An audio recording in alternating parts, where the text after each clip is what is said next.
citoyennes, citoyens, chers amis, chers camarades, bonjour à toutes et tous. Merci d'abord de m'avoir convié à cette réunion publique, à cette conférence débat ici à Choisy-le-Roi. Je remercie particulièrement les camarades de l'ARC 94 parce qu'ils se démènent dans le cadre de cette campagne pour le scrutin européiste, on va en reparler. Il n'y a pas que vous, naturellement, et c'est d'autant plus dur de faire une campagne vraiment politique à un moment où, en fait, on nous explique que la seule chose à faire, c'est de voter. Et c'est tout le mérite de la campagne qui est menée par les camarades du pôle de Renaissance communiste en France et aussi par d'autres formations avec lesquelles nous faisons une campagne commune. C'est-à-dire que la campagne que nous faisons, c'est une campagne vraiment de politisation. C'est pas une campagne, on est là à dire faut aller voter pour ci, faut aller voter pour ça. Vous avez 38 listes qui sont disponibles, c'est génial. D'ailleurs, si vous regardez bien, très souvent, en réalité, on ne sait même pas pour quelles raisons liées à la construction européenne, liées à cette Union européenne, les gens vont voter. En réalité, ils vont voter sur, si vous regardez bien, un sujet d'actualité important, de surcroît, et nous allons en dire deux mots, parce que c'est aussi en lien avec cette Union européenne, mais ils ne votent pas sur le véritable enjeu au cœur de cette campagne. Alors il se trouve que par le plus grand des hasards, en ce 2 juin, je m'exprime au moment où a lieu le dernier grand meeting de Bardella et Le Pen. Soi-disant l'alternative, vous savez, à Emmanuel Macron, etc. Et en ouverture, Marine Le Pen ne trouve rien de mieux de dire quelque chose qui, en somme, est juste, mais elle est complètement à la ramasse, vous vous en doutez, au niveau de la solution. Le 9 juin est un rendez-vous majeur pour notre démocratie et l'avenir de notre pays. Voilà ce qu'elle a dit. C'est vrai. Et c'est la raison pour laquelle, d'ailleurs, nous disons qu'il faut boycotter.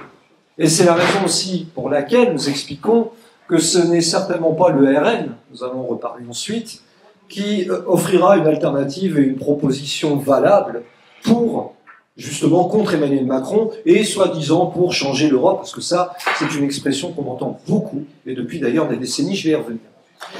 Et c'est en cela que la campagne que mène le PRCF, et que vous menez ici à Choisy-le-Roi, par exemple, eh bien, elle est importante.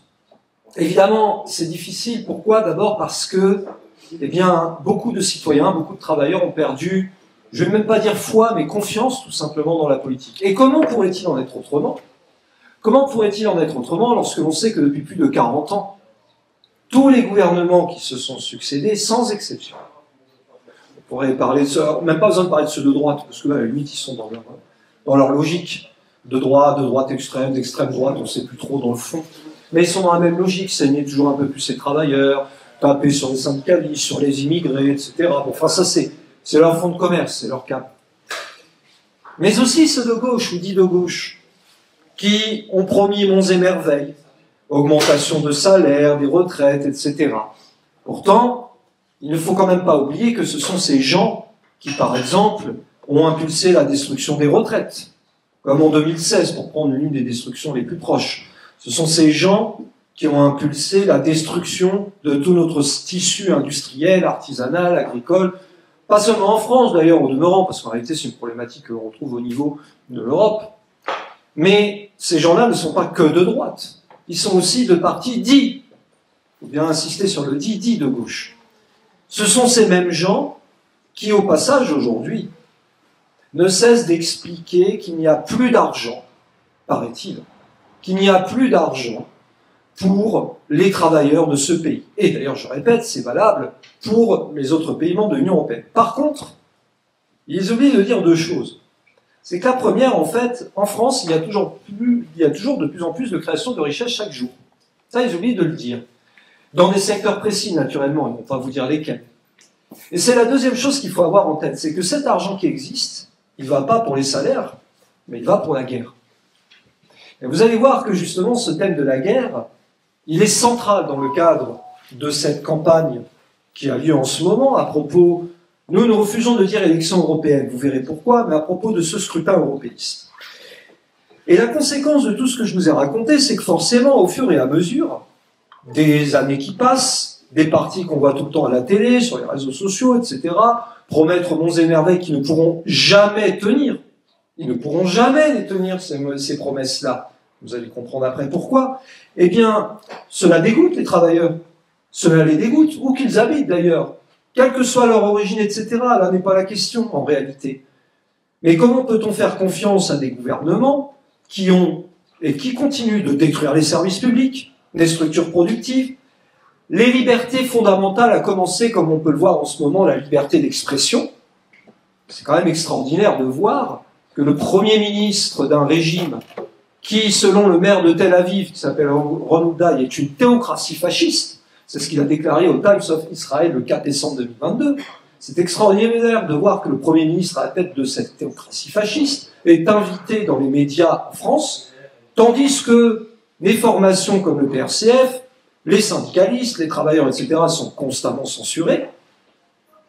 Et tout ça pour dire quoi? Que, ah non, en France, vous n'avez pas le droit de dire certaines choses à propos de ce qui se passe au Proche-Orient. Vous voyez donc que tout est en train d'être détruit. Salaire, conquête sociale, retraite, services publics, liberté. Et face à cela, face à cet état de dépérissement, eh bien, forcément, on sent l'impuissance chez les travailleurs et les citoyens. Et c'est compréhensible. Surtout quand ça fait plus de 4 décennies qu'on se prend des coups dans la figure. Alors qui en profite à l'heure actuelle, évidemment, et porté par les médias aux ordres, eh bien c'est l'extrême droite. Improprement appelée, elle s'appelle elle-même comme ça, Rassemblement National. En réalité, ça n'a rien de national et de patriotique. Ces gens-là sont également au service, et d'ailleurs ils l'ont déjà montré à plusieurs reprises en donnant des gages au patronat en France, au MEDEF en particulier, aux actionnaires du CAC 40. En fait, ces gens-là sont tout simplement aussi au service de l'ensemble des mesures qui détruisent nos salaires, nos retraites, etc. Et d'ailleurs, ce qui est intéressant, c'est de voir comment la Macronie ne s'y trompe pas. Elle veut toujours chercher à démontrer que cette extrême droite, ce qui est vrai d'ailleurs, est raciste, etc. La question ne se pose pas, mais elle fait tout pour la faire monter, monter, monter, monter. Comme ça, pour expliquer que, vous voyez, c'est soit l'extrême droite, soit nous. Le soit nous, c'est qui? C'est Macron, mais derrière Macron, ce n'est pas seulement Macron. C'est l'ensemble des institutions que nous appelons l'UE et l'OTAN. Et rien que pour cela, Marine Le Pen, quand elle explique que le 9 juin est un rendez-vous majeur pour notre démocratie et l'avenir de notre pays, ben elle a raison, mais pas dans le sens où elle l'entend. Si on doit résumer à grands traits, en 3 grands enjeux, je vais partir volontairement d'un exemple historique, à savoir le programme du Front populaire en 1936. Pain, paix, liberté. Alors on est en plein dedans, en fait, si vous regardez bien. Pain. Pourquoi le pain? Eh bien, en fait, ça renvoie tout simplement à la question des salaires, des retraites. À ce sujet, faut-il rappeler que c'est la Commission européenne qui ne cesse depuis des années d'expliquer, via notamment les grandes orientations de politique économique, qu'il faut reporter l'âge de départ légal à la retraite. 65 ans, pas 65 en fait, 67 ans, pas 67 en fait, elle est déjà sur du 70 ans. C'est le premier point important. Les retraites. Les salaires, je l'ai dit, à travers une concurrence non libre et faussée. Non libre et faussée. Non pas libre et non faussée, non libre et faussée. Non libre parce que tous les travailleurs, d'où qu'ils viennent d'ailleurs au sein de l'Union européenne, eh bien, ils sont amenés à se déplacer pour espérer trouver par-ci par-là un emploi à la sauvette. D'où d'ailleurs le fait que le patronat est un grand défenseur du marché unique européen. C'est normal parce que ça permet de pouvoir exploiter des travailleurs qui viennent d'un peu partout en faisant pression sur quoi?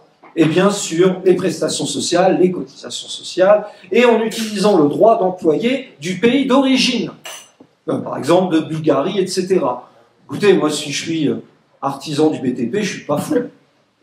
Je vois très vite que je peux diviser par 4 mes charges, comme le dit le patronat, les charges, donc j'en profite.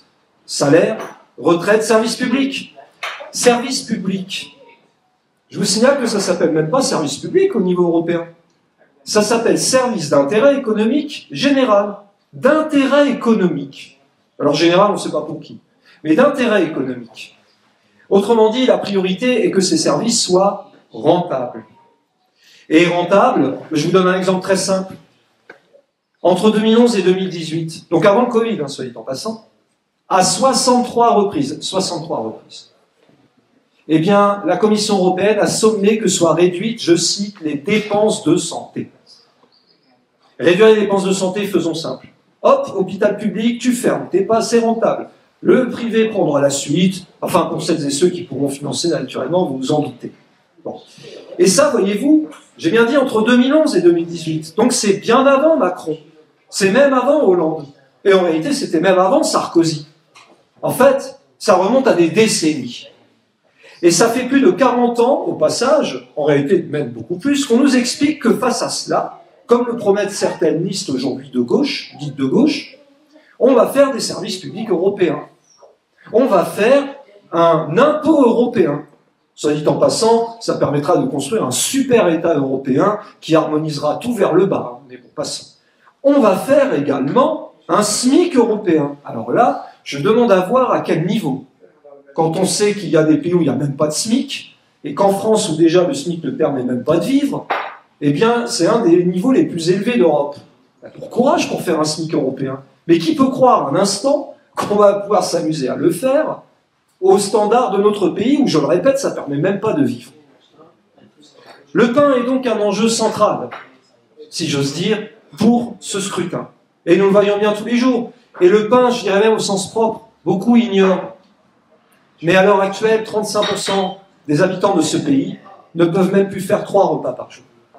D'ailleurs, je le signale parce que je félicite aussi, je remercie les camarades franciliens qui ont organisé une collecte alimentaire pendant plusieurs semaines pour pouvoir justement aider toutes ces familles appauvries, démunies, qui, dans leur quotidien même, ne sont même plus capables, malheureusement, de pouvoir assurer les 3 repas par jour dont je vous parlais, et déjà pour leurs gosses. Je connais le même problème dans le Nord. Non pas d'où je suis originaire, mais où j'habite maintenant. Ayant habité d'ailleurs dans les Yvelines et près de villes populaires également comme Trappes ou la Verrière, je connais aussi bien la problématique de ce point de vue. Le pain. Il n'y a pas d'argent pour le pain, mais deuxième thème central, il y en a pour la guerre.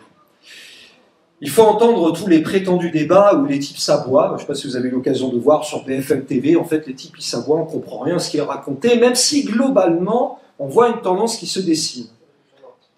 L'argent ne va pas pour les salaires, ça va pour la guerre. Et vas-y qu'on va encore plus alimenter en armes. Alors certains parlent d'armes défensives, comme si on pouvait distinguer les armes défensives et les armes offensives. Eh bien, vas-y que je te mette plus d'argent pour les armes, pour le régime ukrainien qui, paraît-il, là aussi, serait une grande démocratie. Une grande démocratie qui, faut-il le rappeler, a interdit 14 formations politiques toutes de gauche, à commencer par le Parti communiste d'Ukraine, qui a massacré le Code du travail, qui rend hommage au grand héros national Stepan Bandera, et qui d'ailleurs voit des organisations ouvertement nostalgiques du nazisme et du Troisième Reich eh bien, mener le combat contre la Russie. La Russie, au sein de laquelle eh bien, il y a aussi des éléments très divers et variés, hein, il ne s'agit certainement pas d'idéaliser, mais qui au moins a le mérite de vouloir mettre un frein et un coup d'arrêt à l'extension continue de la guerre, dont le facteur principal s'appelle l'UE et l'OTAN. Et quand vous entendez les 8 têtes d'affiche principales pour ces élections, pas une seule tête d'affiche, pas une seule, ne remet en cause ce soutien militaire et financier. Et financier.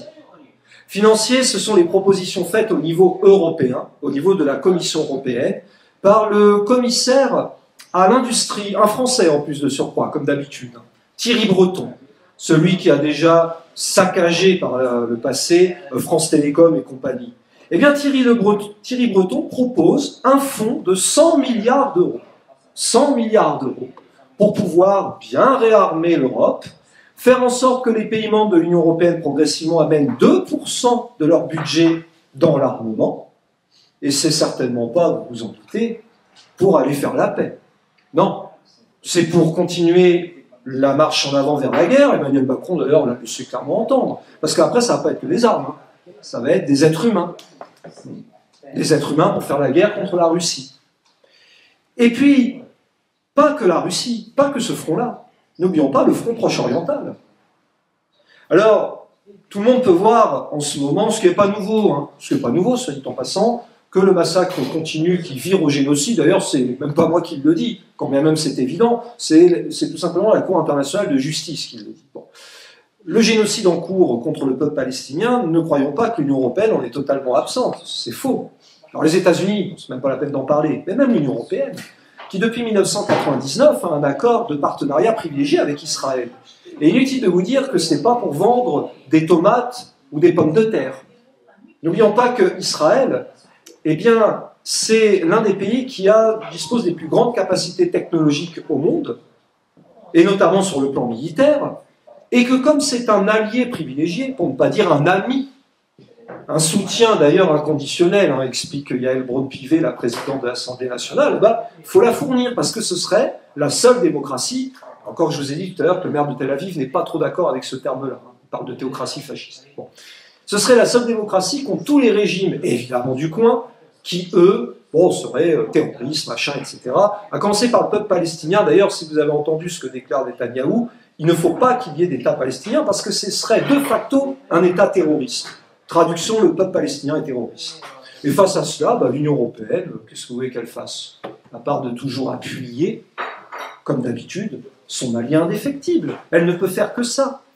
Et elle ne peut le faire d'autant plus que de toute façon, et ça c'est un autre grand risque dont on ne parle que très peu. On parle du front de l'Est, si j'ose dire, on parle bien sûr du Proche-Orient, mais il faut regarder ce qui se passe dans l'Extrême-Orient, en Pacifique, où c'est la Chine, également la Chine populaire, qui elle aussi est en train de se faire encercler. Et la France envoie des bateaux, la France envoie des navires de guerre. Mais qu'est-ce que nous allons faire là-bas? Qu'est-ce que nous allons faire pour encercler la Chine populaire? Eh bien, tout ça, figurez-vous, ça a un coût, ça a de l'argent. Ça nécessite de l'argent. Cet argent qui ne va pas dans le pain, qui ne va pas dans les services publics, qui ne va pas dans un service public que je connais très bien, l'éducation nationale, puisque je suis prof, et qu'on vient de nous annoncer encore, rien que pour 2025, enfin 2024, mais ce n'est qu'une première coupe, déjà 700 millions d'euros en moins juste pour l'éducation nationale. Si on prend tous les services publics, on a 10 milliards. En attendant les coupes suivantes. Eh bien cet argent, il va où? Dans la guerre. Et là encore, ne croyons pas que l'Union européenne n'a aucune responsabilité structurelle. Structurelle. C'est-à-dire que si vous croyez que c'est en envoyant des députés, je ne sais quoi, PCF, de toute façon, ils soutiennent à fond le régime ukrainien, voilà, LFI ou je ne sais quoi, eh bien, ne croyez pas que ça changera quoi que ce soit, parce que de toute façon, c'est ce que disait lui-même Valéry Giscard d'Estaing, l'ancien président de la République, ce Parlement, en fait, il n'a pas de pouvoir. C'est ce qu'il disait lorsque le Parlement européen a été créé en 1976. En fait, il n'a pas de pouvoir. On l'a mis là, comme ça on donne un semblant de démocratie et de légitimité à toutes les politiques qui en réalité sont décidées au niveau de la Commission européenne. Et la Commission européenne, c'est très simple. On vient de le dire. Pas d'argent pour les salaires, de l'argent pour la guerre. Et dernier point central, tant qu'on y est, si les peuples osent se révolter, si les peuples osent se lever, comme ça a été le cas par exemple en France ces dernières années avec les Gilets jaunes, comme ça a été le cas au moment des retraites, ou comme c'est le cas en ce moment à travers les manifestations en soutien au peuple palestinien. Quelle horreur! On réprime, on éborgne, on gaze, on interdit, on menace, on n'a plus le droit de parler, etc., etc. Mais ne croyez pas que c'est un ordre qui vient que de la Macronie. Bien sûr que la Macronie contribue. C'est ce qu'au PRCF nous appelons la fascisation. Bien sûr. Mais ne croyez pas qu'il y a qu'elle, sans même parler de l'extrême droite. Car au niveau de l'Union européenne, il y a criminalisation. Il y a criminalisation structurelle de tous les mouvements populaires. De tous les mouvements populaires. On explique que le communisme serait pire que le fascisme ou le nazisme. Eh oui, on explique ça. Comme si, en fait, il n'y avait pas eu de génocide des Juifs pendant la Seconde Guerre mondiale. Comme si, dans le fond, les gens d'extrême droite seraient des gens fréquentables. Remarquez, à force de le faire croire, on voit le résultat au sein de l'Union européenne, puisque c'est l'extrême droite qui va largement gagner ces élections, et pas qu'en France, en passant. Et pour prendre un seul exemple, regardez ce qui se passe déjà en Italie. Regardez ce qui se passe avec Giorgia Meloni, une nostalgique de Mussolini, qui est en train de massacrer les droits pour les travailleurs immigrés en particulier, mais pas que, qui est en train de détruire toutes les aides sociales à minima. C'est ça l'avenir qui nous attend si nous laissons faire cette mascarade. Et Giorgia Meloni, vous vous en doutez, ne veut sortir ni de l'euro, ni de l'UE, ni de l'OTAN, et encore moins du capitalisme, ça c'est évident, parce qu'après tout, là-haut, ils sont très satisfaits des services qu'elle rend à ses maîtres. Voilà la réalité. Les libertés, je l'ai dit, sont en train d'être massacrées. les libertés d'expression, la liberté d'expression. Quand on pense que récemment, le secrétaire de l'Union départementale de la CGT du Nord a été condamné pour apologie du terrorisme. Mais bon, je découvre donc que Jean-Paul Delescaux serait en faveur du terrorisme. Voilà. Mais vous vous doutez bien que non seulement ce n'est pas connaître le bonhomme, si j'ose dire, le camarade que je salue, mais c'est tout simplement un symbole fort, celui de la volonté de faire taire toutes les voix qui osent se lever. Mais regardez ce qui s'est passé avec les Gilets jaunes. Je signale d'ailleurs que les Gilets jaunes, pour une bonne partie d'entre eux, avaient très bien compris ce qu'était l'Union européenne. Et ils le disaient, aucune légitimité pour ce machin, aucune légitimité pour ces institutions qui, en fait, détruisent tout, absolument tout.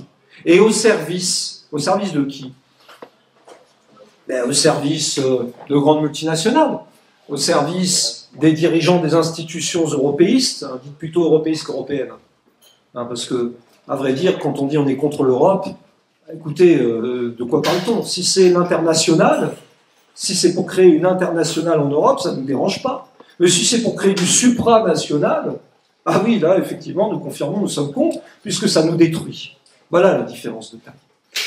Eh bien, ces libertés, elles sont en train d'être mises en pièces, littéralement, et ça s'accentuera après le scrutin pour une bonne raison, parce que le véritable enjeu de ce scrutin n'est pas évoqué. Par personne, hein. Même pas d'ailleurs par l'extrême droite qui en fait en profite pour surtout parler des migrants, etc. C'est le sceau fédéral européen. Ce n'est pas moi qui en parle d'ailleurs. Ce sont les institutions européennes elles-mêmes qui expliquent, bon bah maintenant que le fruit est assez mûr, on va pouvoir créer un grand empire en Europe où les peuples se tairont, les armées de l'OTAN pourront se balader d'un pays à l'autre pour écraser tout mouvement de protestation s'il le faut, où on va mettre en place une super gendarmerie européenne. Tout cela, c'est prévu dans les textes qui a été adopté le 22 novembre 2023 au Parlement européen et qui a été approuvé une semaine après à l'Assemblée dite nationale, parce qu'il n'y a plus grand-chose de national là-dedans. Voilà la réalité et le véritable enjeu de ce scrutin. Alors cependant, vous entendez, d'ailleurs, il faudrait y réfléchir, vous entendez tous les journalistes, tous les médias, qui expliquent qu'il faut aller voter, faut aller voter, faut aller voter, faut aller voter. Voter, c'est important. Il y a des gens qui sont morts pour le droit de vote. Oui, c'est vrai. Il y a même des gens qui sont morts pour le droit à la sécurité sociale. Il y a même des gens qui sont morts pour, justement, obtenir des congés payés ou des retraites. Curieusement, là, vous ne les entendez pas appeler, dans ce cas-là, les médias aux ordres à soutenir les mouvements en faveur des retraites ou en faveur de la sécurité sociale. Par contre, quand il s'agit de voter, alors là, oui, allez voter, allez voter. Pourquoi font-ils ça? Tout simplement parce qu'ils craignent d'être illégitimes. Parce qu'ils craignent de ne pas avoir d'assises populaires qu'ils n'ont pas d'ailleurs en réalité. Ils craignent de ne pas l'avoir pour pouvoir appliquer leur programme de destruction. Ils veulent une légitimation de leur programme de destruction. C'est tout ce qu'ils cherchent. C'est tout ce qu'ils cherchent. Et il faut reconnaître qu'ils bénéficient de moyens qui leur permettent de mener une propagande à haute intensité, en quelque sorte. Puisque vous voyez bien que souvent on peut entendre « Ouais, mais si je vote pas, c'est l'extrême droite qui en profitera. » En fait, c'est un argument qui est très biaisé et très contestable. D'abord parce que, comme l'a très bien dit Jordan Bardella lui-même à Perpignan le 1er mai dernier, il a deux ennemis majeurs, la dispersion et l'abstention. Car lui aussi cherche la légitimité. Car lui aussi veut que les gens en colère aillent voter pour lui, en faisant croire qu'il fera tout différent de Macron, alors que, de fait, il fera la même chose, et en pire pour certaines catégories de la population, j'ai pas besoin de le dire. Soit dit en passant, vous avez déjà pu voir qu'à travers ce qui s'appelle faussement la loi immigration, la connexion entre la Macronie et l'extrême droite, elle est déjà bien en place. Vous n'avez pas besoin de ça pour le savoir, mais là, ça a été frappant. Et donc, Bardella dit, il faut voter. Même lui, il le dit. C'est normal. Et le malheur est là, c'est que si vous poussez les gens en colère, les classes populaires à voter, une bonne partie d'entre elles voteront pour le RN.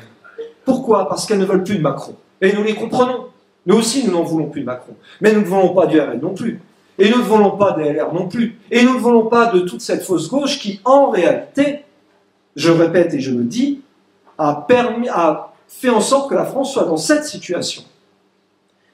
Pas plus tard que vendredi, il se trouve que je suis enseignant donc d'histoire, j'expliquais à mes élèves le tournant de la rigueur. Le tournant de la rigueur au début des années 1980. Où la gauche a au départ un peu augmenté les salaires, etc. Puis très vite on lui a dit « Ah non, non, non, non, non, système monétaire européen, ancêtre de l'euro, pas possible. Il faut choisir. C'est soit l'un, soit l'autre. Soit vous faites une politique sociale ambitieuse, je ne parle même pas de socialiste ou communiste, hein, je parle juste de politique sociale. Soit vous faites une politique sociale ambitieuse pour les gens, mais dans ce cas-là, vous foutez le camp de l'euro, donc du SME, soit vous restez dans le SME, mais dans ce cas-là, pour tout le monde, c'est austérité et rigueur, et on n'en parle plus. Enfin, tout le monde, sauf les grands actionnaires, hein, évidemment, sauf les grandes forces capitalistes qui, elles, augmentent leurs profits. Ça va de soi. Bon.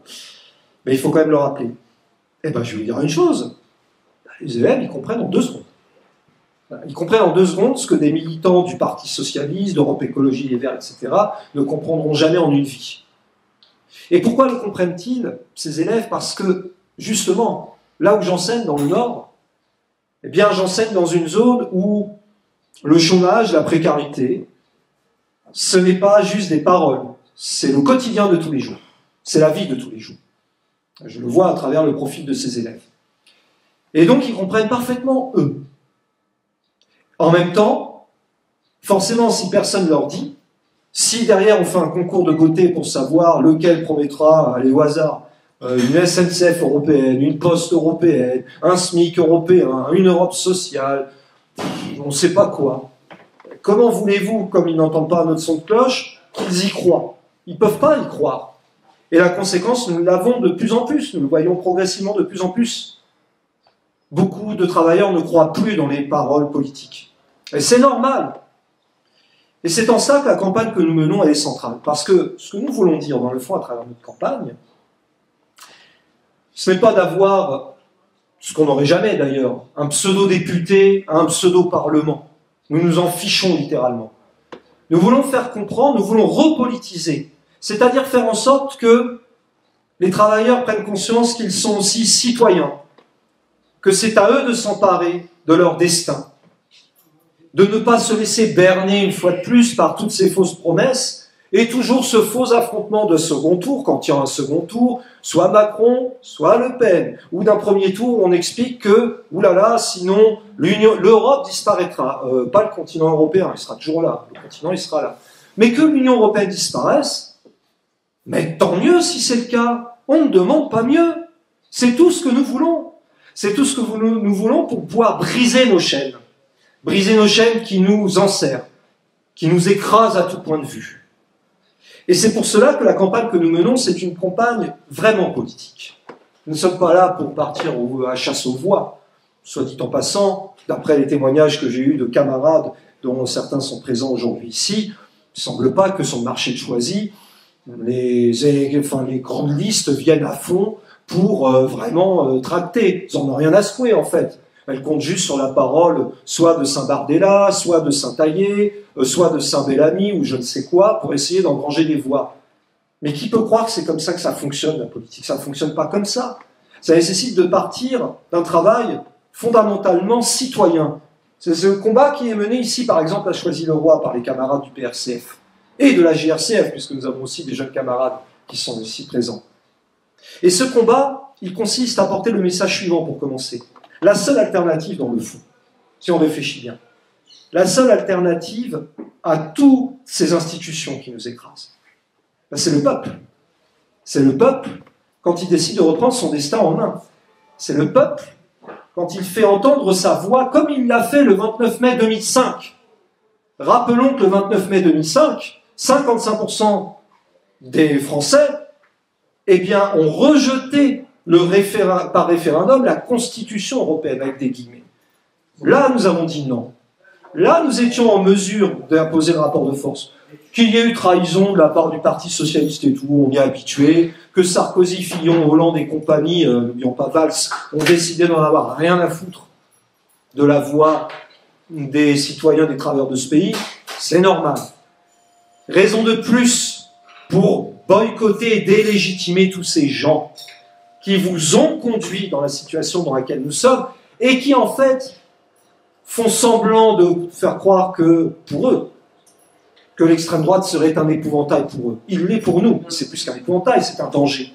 Mais pour eux, c'est leur meilleur allié. C'est leur meilleur allié pour rester au pouvoir. Voilà donc la logique. Or, le peuple, c'est l'alternative. Le peuple, c'est l'alternative parce que c'est le peuple qui veut redevenir maître de son destin, pouvoir décider. Eh bien, en un mot, ça s'appelle le peuple souverain. Être souverain. Pouvoir décider véritablement de son avenir. Et c'est le message que nous portons à travers cette campagne-là, mais de manière générale, à travers la perspective politique que nous cherchons à promouvoir auprès des travailleurs de tous les secteurs, agricoles, industriels, artisanaux, auprès de tous les citoyens, auprès aussi de tous les travailleurs immigrés et étrangers qui font partie par définition de ce projet, parce qu'après tout, à ma connaissance, ils font partie du genre humain eux aussi, et que de ce point de vue, il n'y a pas de frontières. Eh bien, la perspective que nous proposons, c'est la perspective rouge et tricolore. Rouge parce que c'est le peuple en lutte, c'est-à-dire les travailleurs. Et tricolore parce que cette lutte, nous la menons dans le cadre de la nation. Dans le cadre de notre nation qui est en train, comme toutes les autres, pensez à la Grèce martyrisée dans les années 2010 et écrabouillée comme 3 fois rien maintenant. Eh bien, cette lutte, nous la menons pour que finalement émerge une véritable perspective politique démocratique dans notre pays. Il n'y en a plus. Il n'y en a plus. Alors là, tout est fait pour expliquer que si vous ne votez pas, vous ne ferez pas entendre votre voix et l'avenir de votre pays est en danger. C'est vrai, il est en danger, mais pas parce qu'on ne voterait pas. C'est parce qu'on voterait, parce qu'on légitimerait ces institutions pourries, parce qu'on légitimerait ces forces qui ont prévu de tout détruire. L'alternative rouge et tricolore, elle se résume en quoi finalement? En portant le combat auprès des travailleurs, au quotidien, en décidant de rompre avec l'euro, cette monnaie qui en fait ne fait qu'imposer l'austérité à tout le monde, d'écraser les salaires, les retraites, etc., j'y reviens pas. La rupture avec l'Union européenne, qui n'est pas une union, qui est en fait une déconstruction de tous les pays d'Europe, et surtout de tous les peuples d'Europe. De l'OTAN, la rupture avec l'OTAN, dont il est d'ailleurs difficile de demander de sortir si on ne veut pas sortir avec l'UE qui en est son partenaire privilégié. L'OTAN qui mène la guerre partout, à l'Est, du côté du Proche-Orient en soutenant Israël, du côté de la Chine populaire. Et puis, in fine, parce que derrière c'est ça, c'est aussi d'en finir avec un ordre et un système économique qui pulvérise les vies jour après jour de plus en plus. Le capitalisme, parce que c'est ça qu'il y a derrière dans le fond. N'oublions jamais que tous ces instruments, l'UE et l'OTAN, extraordinairement importants parce que ce sont eux au quotidien qui nous écrasent, n'oublions jamais que tout ceci s'inscrit dans cet ordre capitaliste. Et que cet ordre capitaliste, il est vécu durement dans la chair de toutes celles et tous ceux qui, au quotidien, doivent affronter les problèmes de faim, de froid, de misère, de tout ce que vous voulez, et que les partis dits de gauche, eh bien, ont accepté, au fur et à mesure, de ménager progressivement en parlant de « oh, bon, on va le modifier un peu, on va réformer ». Appréciez ce que vous appelez les réformes au quotidien. Appréciez le résultat de ces réformes. Et bien voilà pourquoi les camarades du PRCF, partout en France, mènent la bataille pour le boycott de ce machin illégitime. Et non pas pour que ça s'arrête là, mais parce que derrière, ce qu'il faut, c'est reconstruire l'alternative. Rouge tricolore, le Frexit progressiste, et seul un vrai parti communiste, et pas ce machin-là avec Léon de Fontaine et Fabien Roussel, sera en mesure d'animer ce combat. Parce que c'est pas en faisant croire qu'il y a une Europe sociale ou je ne sais quoi, et en essayant d'obtenir 2 ou 3% de voix, on verra bien, que l'on sera en mesure de proposer une alternative eh bien, aux travailleurs de ce pays. Plus que jamais, pour le 9 juin, boycott citoyen massif. Je vous remercie.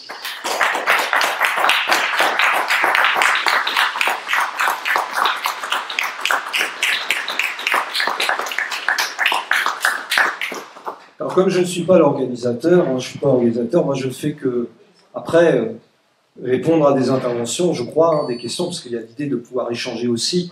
Voilà, donc c'est le moment ou jamais de pouvoir, si vous souhaitez, creuser sur un sujet en particulier, voilà, évidemment.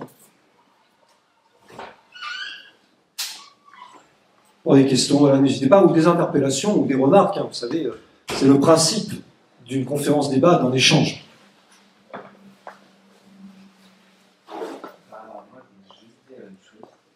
Dans le micro. Ok. En fait, je ne sais pas si vous avez vu, mais Robert Fico en Slovéquie s'était tiré dessus par un libéral pro-Union européenne. Et Fico, en fait, il était connu pour ses positions et apparemment, il a rencontré Kadhafi en 2007 pour lutter contre l'hégémonie états-unienne. Et voilà, et je voulais dire que au final, parce qu'il y a beaucoup de gens qui pensent qui profitent là-dessus. Parce que moi, je suis palestinien syrien, donc là, vu qu'il y a Rima Hassan et vu qu'il y a beaucoup de gens et d'Arabes qui se reconnaissent en elle et qui pensent qu'il faut voter pour elle, elle va arrêter le génocide, alors que non. Rima Hassan, elle n'est pas du tout pour pouvoir pour arrêter le génocide. Le génocide, ça fait 75 ans qui prend lieu et que tout le monde se tait.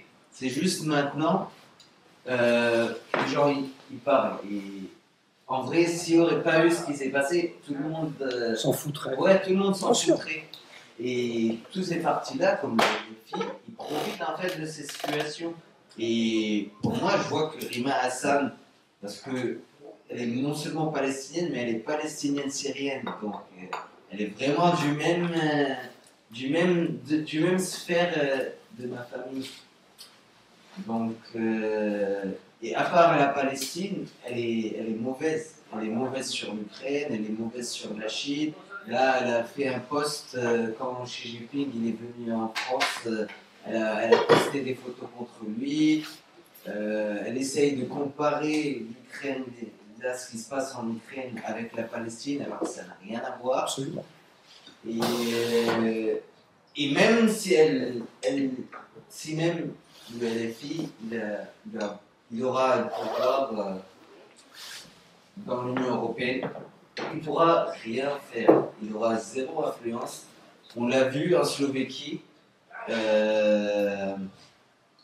vu ce qui s'est passé avec Robert Fico et cette position là récemment qui prend contre l'Ukraine et contre le financement obligé un peu, qu'on oblige la Slovaquie à financer l'Ukraine alors qu'elle n'a rien à voir et je voulais juste faire ça.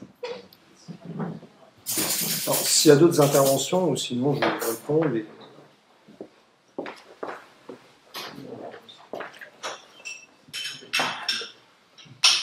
Bonjour, ouais, il y a beaucoup de gens qui ici à choisi ont du mal à comprendre en fait les enjeux de cette élection, surtout dans la mesure où ils n'arrivent pas. Enfin moi je pense qu'il y a beaucoup de gens qui ne connaissent pas le fonctionnement de l'Union européenne, la trajectoire qu'elle prend, et qui pensent leur vote comme étant un moyen de modifier l'état des rapports de force ici en France, et qui ne voient pas qu'il y a plus un danger à faire l'un plutôt que l'autre, par méconnaissance surtout du sujet européen. Et donc voilà, c'est bien aussi qu'il y ait ce genre de réunion pour qu'on puisse faire de la politique entre citoyens. Et voilà, c'était mon intervention. Je me demandais comment est-ce que vous vouliez aider à faire ce lien, quoi, pour que les gens puissent comprendre en quoi est-ce qu'il faut arbitrer plutôt en faveur du boycott que de la modification des rapports de force ici en France, quand bien même ça les modifiable. Moi, c'est juste une demande de précision sur. Il y a pas mal de camarades ici et de gens sur le marché qui sont cheminots. Et c'était pour savoir en quoi, si vous pouviez donner des précisions sur ce que la casse du rail faite par l'UE et aussi parler un peu des prix de l'énergie qui sont une préoccupation importante chez les Français.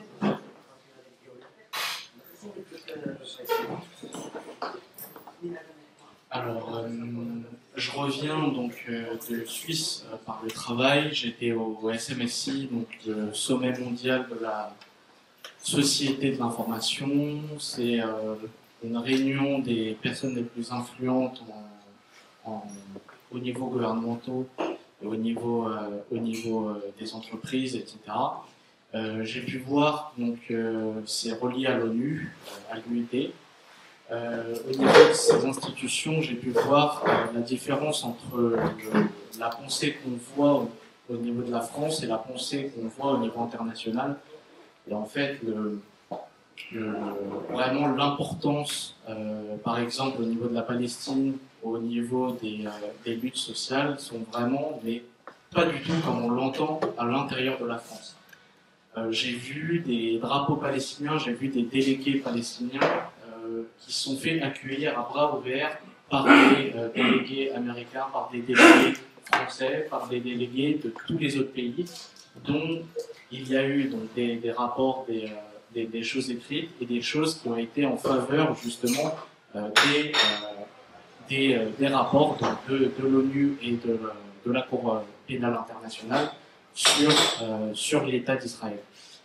À propos de ça, j'ai pu voir aussi sur l'implication de l'Union européenne, une implication qui porte un revers à ces institutions comme ces sommets types, SMSI et sommet de la santé, etc. Peut-être déjà répondre à ceux, s'il y en a encore une, pour que je commence à répondre à la première salle. Oui, bonjour, alors, ce sera très court. Je suis syndicaliste dans la métallurgie et ma fédération appelle à voter, donc plutôt pour des partis de sensibilité de gauche, hein, mais à voter absolument au nom évidemment de la démocratie, de la paix, etc. Et elle justifie de la même façon sa participation à la Confédération européenne des syndicats, où elle siège aux côtés de la CFDT, FO, la CFTC, etc. J'aimerais savoir ce que vous en pensez.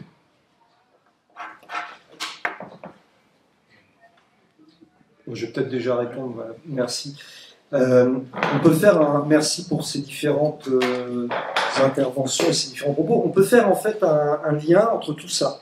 Donc je vais créer le lien en répondant à chacune des interpellations. Effectivement, le point de départ, dans le fond, c'est quels sont les enjeux de ces élections, pourquoi voter. Parce qu'on nous dit toujours, mais pourquoi vous abstenez-vous, etc. Mais on peut répondre, mais vous, pourquoi votez-vous, en fait?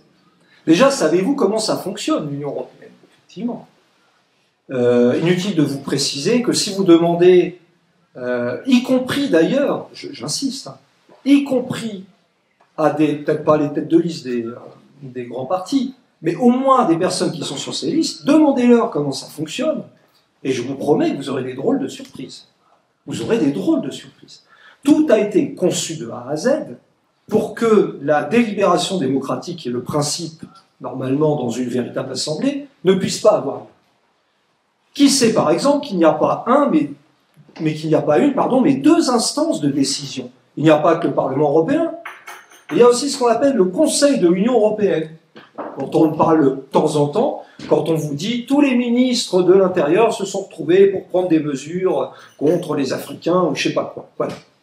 Et qui sait que ce Conseil de l'Union européenne a autrement plus d'importance en réalité sur les grandes décisions majeures. Autrement dit, au sein du Parlement,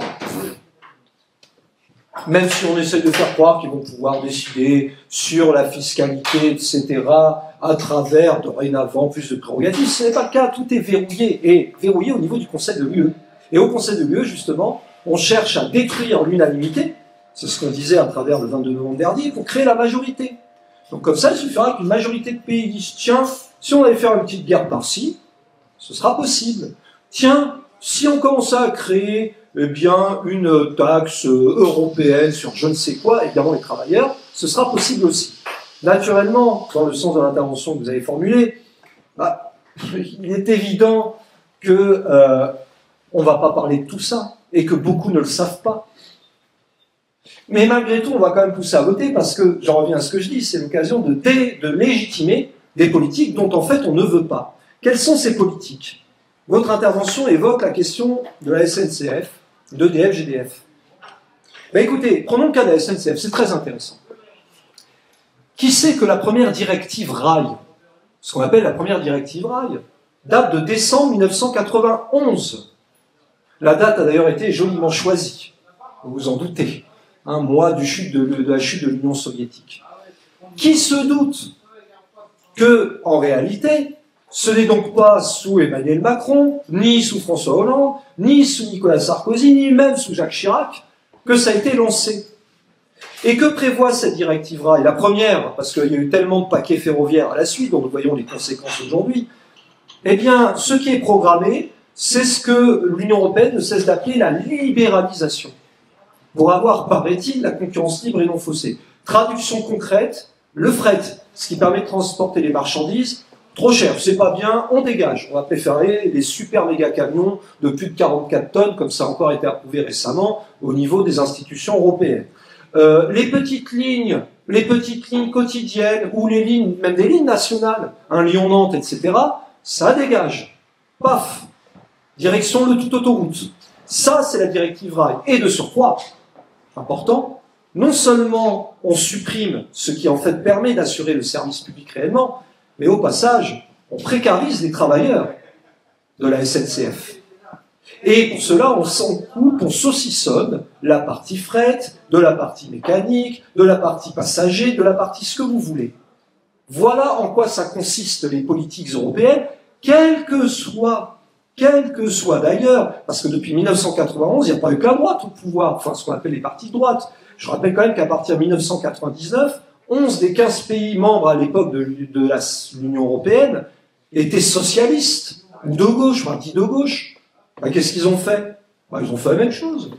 Ils ont fait la même chose, puisque de toute façon, ce sont les traités européistes mis en place depuis au moins 1957 et 51 qui dominent. Et donc, de ce point de vue, pourquoi aller voter pour ça? Très franchement, on voterait pour des choses où on ne comprend rien comment ça fonctionne, pour des formations politiques qui, de toute façon, ont déjà démontré par le passé qu'elles appliquent stricto sensu les politiques définies au niveau européen, et mieux, et pire que ça, je dirais plutôt, au mieux vous entendez « Ah, on va désobéir au traité ». Oui, bah écoutez, c'est simple. Moi, quand un élève désobéit à l'autorité, bah, c'est simple, je le signale, machin, et paf, derrière, c'est la sanction. Au niveau de l'Union européenne, c'est très simple. Vous voulez désobéir au traité européen pour la monnaie? Très bien. La Banque centrale européenne le signalera à la Cour de justice de l'Union européenne, qui va dire, bah, on va sanctionner juste financièrement, etc. Et c'est ce qui se passera. C'est ce qui se passera si vous refusez de reconquérir le contrôle de votre monnaie. Voilà ce qui se passera. Et d'ailleurs, je signale que dès septembre dernier, la Commission européenne a déjà alerté sur la situation financière de la France en disant « Attention, déficit excessif, va falloir serrer les vis ». Pour information, je ne sais pas si vous avez entendu cette semaine que la Cour des comptes propose, pour lutter contre les déficits, 7 jours de carence. 7 jours de carence dans le privé et le public. Vous n'aurez plus le droit d'être malade. Ou alors, vous ne serez pas rémunéré, tant pis pour vous. Mais on n'a même plus le droit d'être malade avec l'Union européenne. On n'a plus le droit d'être malade, et en ce sens, c'est absolument terrible de constater qu'effectivement, des confédérations syndicales appellent à voter absolument. Voter absolument. D'ailleurs, on ne sait pas pourquoi, là aussi. Alors apparemment, ce serait pour combattre l'extrême droite. Donc là aussi, ils n'ont pas compris que c'est l'extrême droite qui est en train de gangréner toujours un petit peu plus les institutions européennes, mais passons. Et comme je le disais tout à l'heure, le fait de voir Sophie Binet inviter François-Xavier Bellamy et un candidat Renaissance, donc de la majorité, à Montreuil, au siège de la CGT, pour débattre, on croit rêver. Elle a quand même pris soin de préciser, ah, nous on n'invitera jamais l'extrême droite. Bon, disons qu'avec Bellamy, elle a juste invité la droite extrême, mais bon, à part ça, on ne voit pas trop la différence. Apparemment, elle n'est pas au courant de ce qu'on raconte Bellamy sur la Palestine, hein, je vais y venir d'ailleurs, sur l'Ukraine, etc. Elle n'est pas au courant. Et malheureusement, cela aussi vient d'une déviation terrible au sein du syndicalisme, puisqu'il fut une époque où la CGT combattait férocement et farouchement la construction européenne. Il fut une époque où Benoît Frachon, quand il était, il y a longtemps, c'est dans les années 50, 60, vous me direz, mais enfin, lui avait compris le caractère de classe et le caractère hautement nocif de la construction européenne sur les travailleurs. Et il le disait très bien, mais nous allons organiser, finalement, la mise en concurrence sauvage, sans foi ni loi, des travailleurs qui se feront écraser dans leurs droits, leur liberté, leur salaire. C'est ce qu'il disait en octobre 1957, notamment, monsieur. En lisant, c'est limpide, c'est ce qui se passe aujourd'hui. Alors, entendre effectivement des représentants, des responsables de fédérations, de confédérations, parce qu'il y a parfois des doutes quand même dans certaines bases, quand même. Mais bon, ce ne sont pas eux qu'on entend le plus, naturellement. Mais d'entendre ces gens-là de confédération en fédération appeler à voter absolument, et en expliquant que c'est notre Europe, mais c'est une plaisanterie. Mais jamais de la vie, c'est pas la nôtre. C'est celle de ceux qui l'ont construite depuis le début, pour écraser, encore une fois, je l'ai dit, les fiertés nationales et les revendications prolétariennes. C'est ce que disait déjà Jean Jaurès en 1898. Et puis écraser les voix des peuples qui souffrent. Il est clair que, vous avez dit là que vous étiez d'origine palestino-syrienne. Moi, je suis d'origine égyptienne. Et on connaît bien, nous, la problématique Israël en Égypte. On connaît bien la question. Il est évident que, au moins sur cette question-là, reconnaissons que LFI a eu du courage par rapport à toute la meute qui s'est déchaînée depuis le 7 octobre dernier. Et effectivement, eh bien, on a l'impression qu'un nouveau conflit a surgi le 7 octobre 2023. Le problème, c'est que ce conflit existe depuis 1948. Et que le pays dont je suis originaire, l'Égypte, connaît bien ce problème-là depuis 1948. Bon. D'ailleurs, rappelons que, accessoirement, il y avait déjà la volonté à l'époque des autorités de l'État d'Israël naissant d'expulser tous les Palestiniens, et notamment vers l'Égypte. Et que la bande de Gaza avait été d'ailleurs pour un temps annexée par la monarchie égyptienne, puisqu'il n'y avait pas encore eu la révolution égyptienne. Évidemment, on ne peut que féliciter une prise de position comme LFI qui cherche à soutenir le peuple palestinien, et d'ailleurs, soit dit en passant, même d'autres formations politiques commencent à se rendre compte quand même qu'il y avait un léger déséquilibre dans leurs positions initiales. Il serait temps. Mais, en même temps, quelle invraisemblable incohérence avec les autres positionnements. Vous parliez de l'Ukraine. Ben oui, LFI après a pavoisé avec le drapeau de l'Ukraine, etc., à partir de février 2022, en oubliant que la guerre en Ukraine avait commencé au moins en février 2014, ce dont personne ne parlait absolument, à l'exception d'ailleurs du PRCF, une des rares formations politiques qui en parlait, et avec enquête et avec sérieux, parce que c'est après tout l'ADN des camarades et des militants du PRCF. Eh bien oui, ainsi, on va présenter l'Ukraine comme une démocratie à défendre, et on va en même temps condamner l'attitude de la théocratie fasciste d'Israël. Dixit, je le rappelle tout le temps, gardez bien ça en tête, comme ça vous couvre. Ron Huldaï, maire de Tel Aviv, c'est lui qui dit ça, c'est pas moi. C'est pas moi qui le dis. Il dit que Israël est devenu une théocratie fasciste, le 4 décembre 2022, dans Time of Israel. Vous pouvez aller sur Internet, vous trouverez sans problème. Faites vite avant qu'ils enlèvent d'ailleurs le lien, et rassurez-vous, la capture d'écran est déjà là. En tout cas, une chose est sûre, c'est que c'est totalement incohérent, et en effet, c'est pas parce qu'on aurait 3 députés, ou 5, ou 10, ou 20 LFI au prétendu Parlement européen que ça changerait quoi que ce soit. Puisque de toute façon, les négociations entre l'Union européenne et Israël, quoi qu'il arrive, elles peuvent être effectuées sans même demander l'avis du Parlement européen, rien à foutre, au niveau de la Commission. Et que ces partenariats, je le répète, ont déjà un quart de siècle, 25 ans. Alors, si on croit que tout à coup on va pouvoir tout changer, sachant que tout est verrouillé, qu'il y a des partenariats de plus en plus croissants d'un point de vue stratégique, militaire, etc., parce qu'on enverrait 3-4 députés LFI par-ci par-là, mais vous rêvez totalement. Et accessoirement, le meilleur service qui puisse être rendu aux Palestiniens qui... Ça va être un petit peu dur ce que je vais dire, mais qui pour moi sont un peu condamnés à mort depuis un moment.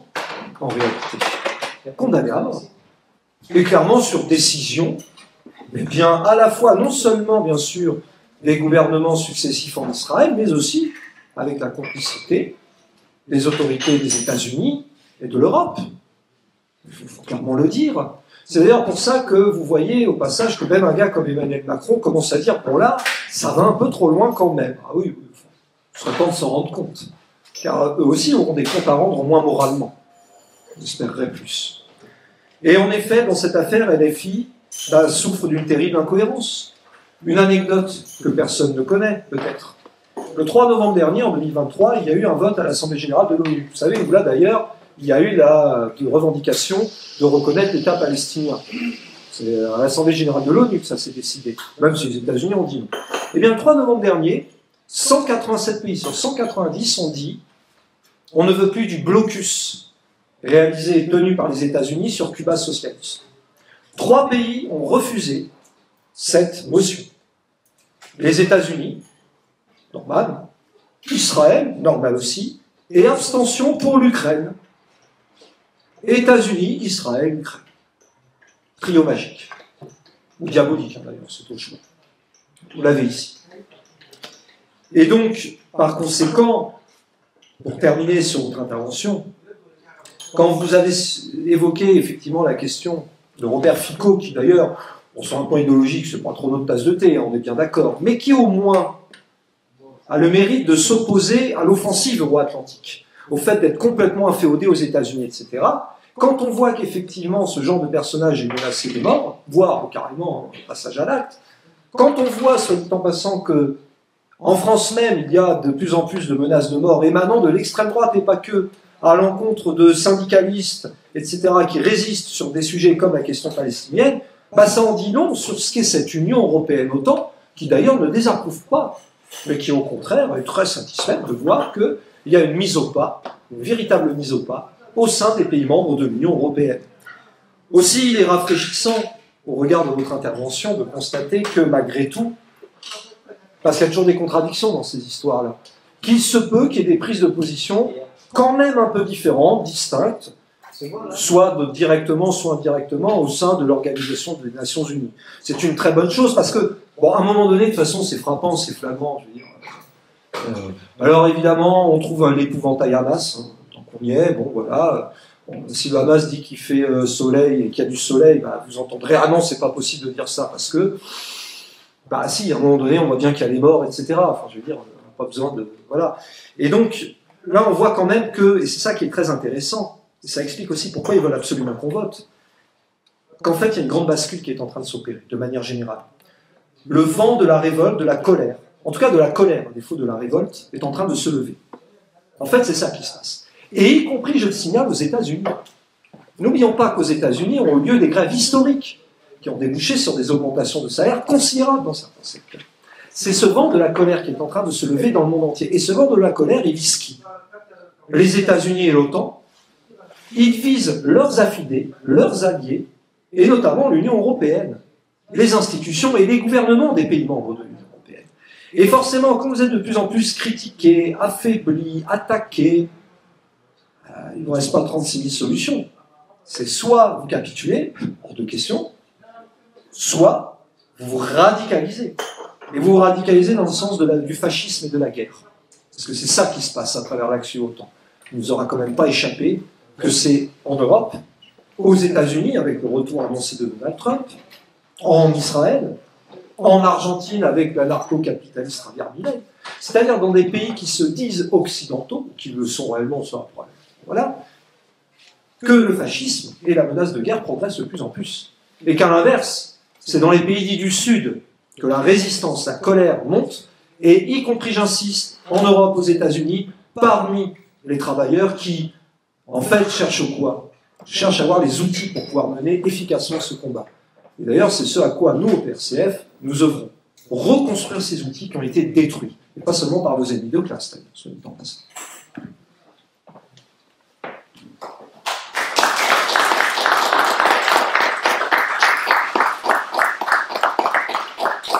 Il y aura peut-être d'autres interventions aussi. Ah non, moi, Vous êtes sûr, hein? Non, mais j'écoute, je suis à peu près du même avis. Le micro. Allez. Excusez-moi, je me permets, je suis assez timide. Je revenais par rapport au fait de voter le boycott du vote, ce qui est très intéressant. Est-ce que la démocratie est une utopie? Est-ce qu'il faut réellement voter? Si je ne vote pas, est-ce que c'est un moyen de barrage et laisser passer les extrêmes, l'extrême droite?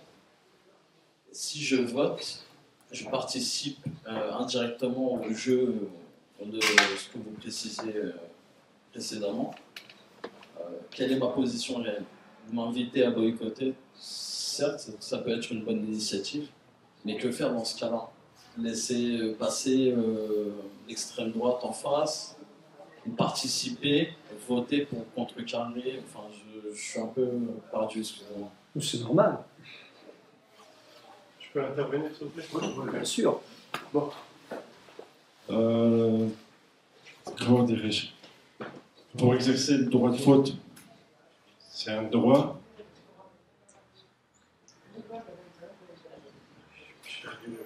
J'avais les idées en tête tout à l'heure, mais j'ai perdu le mot. C'est pour exercer un droit démocratique. Vous croyez à la démocratie? Sérieusement. Ça dépend ce qu'on appelle démocratie, je vais y répondre. Parce qu'il n'y a aucun pays démocratique. Dans ce monde-là, il n'y a aucun pays démocratique. On dit que, exemple, le cas d'Israël, c'est la plus grande démocratie au Proche-Orient. Il y a des milliers de juifs catholiques qui sont réprimés là-bas. C'est pas la démocratie. La démocratie, c'est quand on 70 millions qui votent une personne pour une personne qui va prendre la décision de 70 millions, c'est pas une démocratie. C'est une seule personne qui va prendre la parole pour 70 millions, c'est pas une démocratie. Personnellement, pour moi, je suis d'origine tunisienne. Je crois, avec ce que j'ai étudié en histoire, comme vous êtes prof d'histoire, la seule démocratie, c'était celle de Carthage, où il y avait des sénateurs qui décident, c'est pas une seule personne. À l'époque de l'ère de Carthage, c'était les sénateurs qui décident. Il n'y avait pas un seul président, une seule personne qui décide pour tout le monde. Donc la démocratie, ça n'existe pas. Ça, c'est juste une poudre sur les yeux, c'est tout. Il n'y a aucun système démocratique. Pour moi, personnellement, j'exerce pas la politique. Pourtant, je suis né en Tunisie, à l'époque de Ben Ali. Quand j'étais à l'université, on m'a invité pour être dans le parti du président. J'ai participé, je pense, 3 semaines, 1 mois, et après j'ai arrêté. J'ai arrêté comment? C'était pendant... À l'époque, on avait des cercles de formation 1 fois par semaine. J'ai participé 3 fois. La 4e fois, on m'a invité dans un séminaire où Ben Ali il allait faire le 7 novembre, si je me rappelle bien. C'est le jour du 7 novembre. On s'est tous réunis, on s'est levés à 3 h du matin. On est parti d'où j'habite, vers Tunis, la capitale. On a attendu 5 h, je pense. Personnellement, j'étais endormi. Je me suis réveillé juste quand j'ai entendu les gens claquer. Depuis ce jour-là, j'ai arrêté. Parce que pour moi, personnellement, ça n'existe pas, la démocratie. Je vais répondre parce que ça, effectivement, soulève un problème important. Alors, je vais répondre à vos interventions qui, effectivement, posent aussi un des problèmes fondamentaux, pas seulement de cette élection, et pas seulement des élections, mais de la démocratie tout court. Alors, au prime abord, je signale une chose. Nous refusons 2 positions par rapport au vote. Bon, la première, on l'a dit, c'est le fait de voter absolument tout le temps. Mais en même temps, on n'est pas contre le fait de voter par principe. Ce sont 2 choses différentes. Ce que nous disons, c'est qu'en fait, participer à des élections, ça dépend du cadre et du contexte. En fait, c'est ça le problème. Je vais prendre un exemple très simple. Lorsqu'il y a eu les élections présidentielles de 2012 et 2017, à l'époque, notre formation, alors elle ne pouvait pas présenter de candidat, on n'avait pas les moyens, mais on a dit, bon, on va appuyer la candidature de manière critique, indépendante surtout, on refusait de se subordonner, mais on va appuyer quand même la candidature de Jean-Luc Mélenchon à ce moment-là. Pourquoi à ce moment-là? Parce qu'elle fixait un cap. Et notamment en 2017, la ligne était l'UE, on la change ou on la quitte. Donc on imposait quelque chose, un rapport de force. Ce qui ne veut pas dire que nous n'avions pas des réserves et des critiques à émettre et que nous ne prévions pas de faire. Mais en même temps, on jouait vraiment le jeu. Parce qu'on se disait, ça va dans le bon sens. Dans ce cas-là, on dit, bah, faut aller voter. Quand il y a des élections législatives, alors soit on a la possibilité, là encore, de pouvoir présenter une candidature, honnêtement, on n'est pas fou. On sait que pour se faire élire, voilà. Enfin, au moment, on porte des idées. Soit on se dit, si jamais il y a un candidat qui est au moins d'accord sur un socle minimal de grands principes, bah, pourquoi pas appuyer? Dans ces cas-là, il peut avoir un intérêt. Et là, je parle de quoi? De législative, de présidentielle, c'est-à-dire d'élections au niveau national, ou a priori, je vais revenir à votre question, ou a priori, eh bien, il y a quand même quelques marges de pouvoir, enfin, pour ce qu'il en reste, parce qu'en fait, il n'en reste pas beaucoup, encore une fois. Donc, c'est en ce sens que nous, on dit, dans certaines conditions, au municipal, c'est un peu pareil d'ailleurs, dans certaines conditions, on peut appeler à voter ou à participer à des élections. Mais il y a d'autres cadres où non seulement ça ne sert à rien, mais pire, c'est dangereux. Et c'est exactement ce cadre-là que nous disons. Évidemment, j'entends votre remarque sur l'extrême droite. Par rapport à ça, deux informations comme ça, enfin 2 exemples, pour montrer qu'en fait, c'est beaucoup plus compliqué que simplement de se dire, on l'entend souvent à la télé, mais si je vote pas, l'extrême droite va en profiter. Ouais. En 2022, au second tour de la présidentielle, l'abstention n'était pas très élevée. Enfin, elle était un petit peu, mais bon, elle devait être autour de 25-28%. Bah, le RN a fait 42%. 42%. Ben oui, 42%, parce que finalement, il y avait des gens tellement en colère, à raison, qu'ils ne voulaient plus entendre jamais parler de Macron. Donc, ils se sont dit, bon, je vais voter pour, bon, elle n'est pas terrible peut-être pour ci, pour ça, mais au moins on ne veut plus voir Macron. Et en 2019, je signale que derrière les élections européennes, enfin ce qu'on appelle les élections européennes, on nous a déjà fait le coup à l'époque de référendum anti-Macron. Et qui en a profité? Le premier parti arrivé en tête à l'époque, Le Pen. Inversement, au régional de juin 2021, il y a eu 2 tiers d'abstention dans le pays. 2 tiers. D'ailleurs, nous avions appuyé l'abstention à ce moment-là. 2 tiers d'abstention. Le RN a fait moins de 3 millions de voix, a eu 0 région, rien. Ils ont été ratatinés. Et Bardella était furieux, et d'ailleurs, c'est pour ça qu'il n'arrête pas de dire, surtout ne vous abstenez pas, parce que lui, ce qui compte, ce qu'il espère, c'est catalyser autour de sa tête, parce que c'est Le Pen derrière, il espère catalyser les gens en colère. Et à côté de ça, on a des listes de gauche, dispersées, plus ou moins différentes selon les sujets, qui disent votez pour nous, on changera les choses au niveau européen. Bon, j'ai clairement montré que non. Donc en fait, conclusion de tout ça.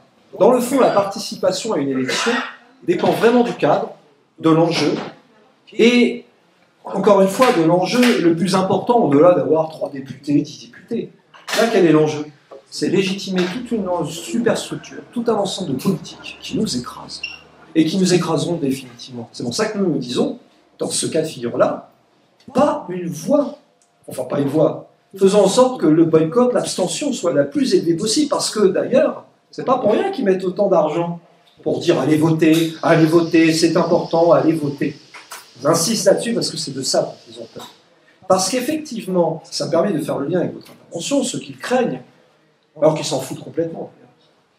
C'est ce qu'on peut appeler sobrement dans les ouvrages le déficit démocratique.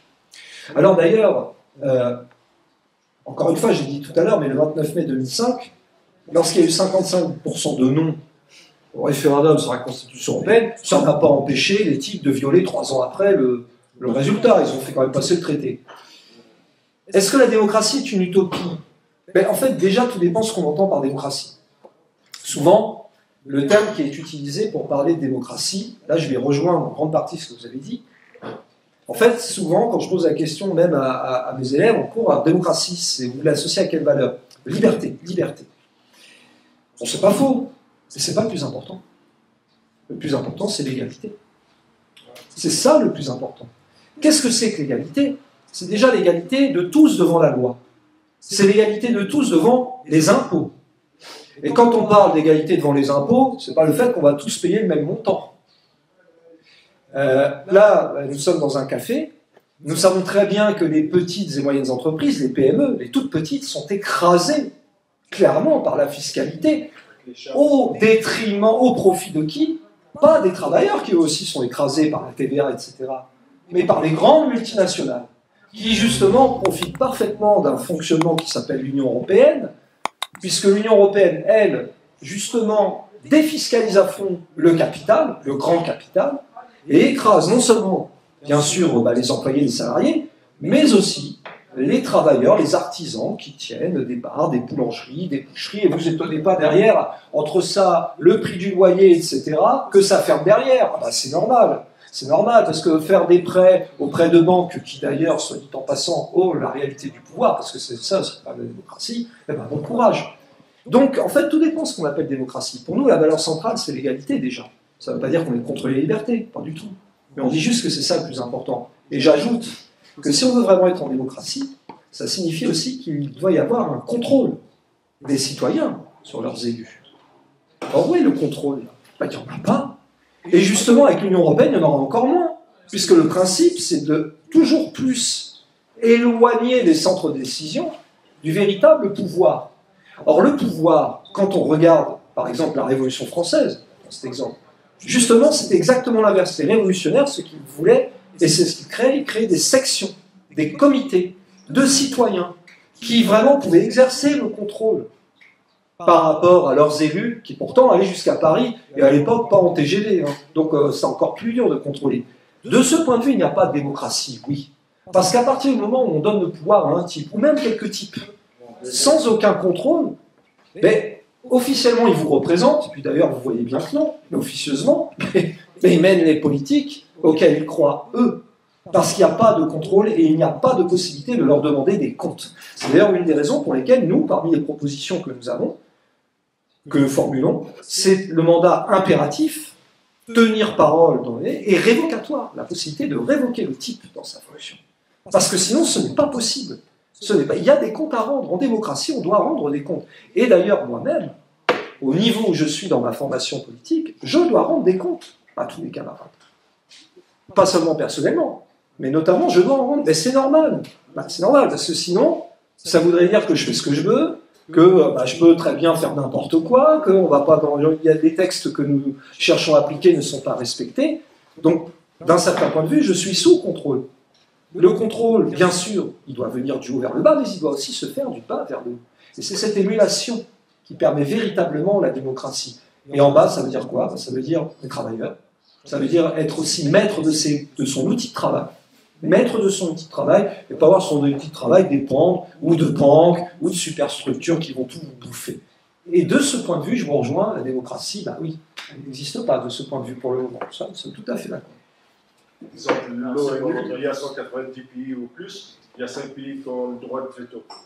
Et oui, et l'ONU... c'est pas démocrate, ça. Le problème de l'ONU, de toute façon, c'est que ça... Alors, ça a été créé en 1945, hein, ça vous le savez, et vous le savez, par les États-Unis. Alors après, si dedans on peut faire des rapports de force de temps en temps, et je ne dis pas, je n'idéalise pas l'ONU, parce que on sait très bien que ce sont les États-Unis à la fin des fins qui décident. Y compris, n'oubliez pas que la démocratie, c'est une question d'égalité, on l'a dit, de liberté, et d'argent. Et d'argent. La démocratie, c'est aussi le contrôle de l'argent. Moi, je vous rejoins sur le point concernant l'Union européenne. Non, c'est bon, c'est pas la peine. Je vous rejoins par rapport à vos propos concernant l'Union européenne. C'est vrai que c'est antidémocratique, parce qu'on voit des représentants qu'on n'a pas forcément élus. Je suis d'accord avec vous pour le boycott et autres, mais qu'est-ce qu'on peut faire réellement? C'est ça qui est délicat. Et autre chose, c'est que pensez-vous du vote démocratique par référendum par les citoyens? Chaque loi proposée devrait passer par les urnes. C'est mon avis personnel. J'espère que vous l'avez tous. Et oui, aussi l'égalité des sexes et de tout type de personnes, ce qui est très important. Pour la loi, tu peux passer n'importe quelle loi avec le 39.3. Ce qui est un problème. Oui, malheureusement, avec la Constitution de la Ve République, avec laquelle nous voulons rompre d'ailleurs, le 49.3 fait que de toute façon, on fait passer ce qu'on veut. Voilà. Alors, que faire? En fait, l'idée, c'est pas seulement de s'arrêter au 9 juin pour nous. C'est pas seulement ce scrutin. Le combat que nous menons, j'ai envie de dire que, en fait, il est déjà entamé depuis des années. D'abord, c'est le cas. Nous fêtons, le PRCF fête ses 20 ans cette année. Nous ferons un événement en octobre et les camarades certainement diffuseront cet événement-là qui aura lieu à Paris. Mais derrière, encore une fois, c'est construire une alternative politique sur du temps long et pas seulement coller des affiches ou distribuer un tract 2 semaines avant un scrutin. D'ailleurs, vous remarquerez, et c'est le cas dans le Val-de-Marne, mais pas seulement, souvent, que les camarades, en fait, ils sont sur les marchés, ils vont coller, et pas seulement juste pour un scrutin. En temps normal, parce qu'on est là pour sensibiliser, déjà. C'est ça aussi la vie démocratique, c'est faire prendre conscience de ce qui se passe. Et nous, notre idée, c'est vraiment de construire, comme je le disais en conclusion tout à l'heure, une alternative politique qui associe, et pas seulement qui associe, qui fasse que les citoyens que nous sommes, parce que je suis comme vous, je ne suis pas un élu, ça à la limite, il peut en avoir, c'est pas le problème, mais disons que je suis un travailleur moi aussi, certes, je ne travaille pas dans les usines, c'est beaucoup plus dur, je ne travaille pas comme éboueur, etc., mais on se fait pas mal attaquer aussi dans l'éducation nationale, et comme vous, je suis obligé de gagner ma croûte. Et finalement, la vie politique que nous menons, et c'est le cas de tous les présents ici, de toutes les présentes et tous les présents, c'est de faire de la politique, pas un amusement, certainement pas, mais un sujet sérieux, bénévole, pour le service des citoyens. Et là-dessus, nous, ce qu'on propose, c'est de reconstruire une alternative rouge et tricolore, et de reconstruire un vrai parti communiste, parce que nous sommes communistes. Et évidemment, pour les gens qui potentiellement auraient peur de ce mot, alors, en fait, je vous ai presque donné une définition il y a quelques instants. Démocratie, sur le principe d'égalité, sur le principe du contrôle de l'argent, sur le principe d'agir pour le bien, le quotidien des individus, c'est ça la réalité. Et nous estimons que si nous ne faisons pas ça, s'il n'y a pas ça, ben on a tout droit à la catastrophe dont on a déjà parlé. Donc l'alternative, c'est ça, c'est en contact, avant le 9 juin. Le 9 juin, ce sera la pêche. Et après le 9 juin, parce que c'est surtout ça, c'est l'après le plus important. Mais pour qu'on puisse avoir un rapport de force favorable après le 9, faisons en sorte que eux, ils aient les scores les plus bas en termes de participation. En fait, c'est ça l'idée. Voilà. Je vous remercie pour votre réponse. Ah bon, c'est normal, hein, on est là pour ça. Et il y avait quand même autre chose d'ailleurs que vous aviez dit, parce que vous parliez de l'association. Pas l'association, c'est la participation qu'on souhaite. D'ailleurs, ce dit en passant, c'est intéressant parce qu'on parle toujours de l'expression démocratie participative. Mais quand on y réfléchit bien, ça n'a aucun sens, cette expression. La démocratie est par définition, bien sûr, la participation des citoyens. Et voilà. Et en ce sens, c'est pour ça que, comme je l'ai indiqué, au-delà du mandat impératif et révocatoire, ce qui est important, c'est d'œuvrer, comme cela s'est fait historiquement, à la reconstitution d'une vraie vie. Je ne dis pas qu'il n'y a pas de vie de quartier, il y en a, mais enfin on voit bien avec quels moyens. Une vraie vie de quartier où il y ait véritablement des assemblées de décision. Naturellement, ça ne veut pas dire que si on organise un référendum sur toutes les lois, bon, ça va être compliqué. Par contre, là où ça devrait être obligatoire, si j'ose dire, c'est en particulier si ça remet en cause, eh bien, ce qu'on peut... Ben voilà, c'est hors de question d'accepter ça. Alors, curieusement, le seul moment où on entend parler de référendum, c'est lorsqu'on parle des sujets d'immigration. Ben oui. Ou le vote du traité de Lisbonne, on a voté contre. Eh oui. Ah bah oui, mais c'est normal parce qu'ils ne pouvaient pas accepter ça. Va-t-on faire un référendum sur les retraites?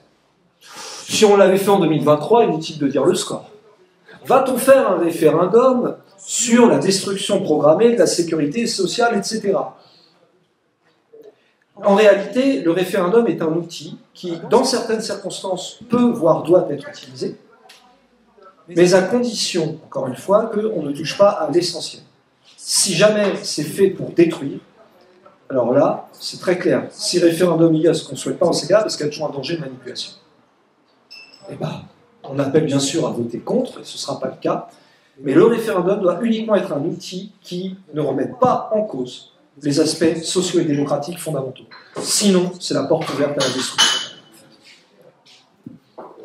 Je voudrais pas monopoliser la parole parce que je pense qu'il y a pas mal d'idées. Ah, allez-y.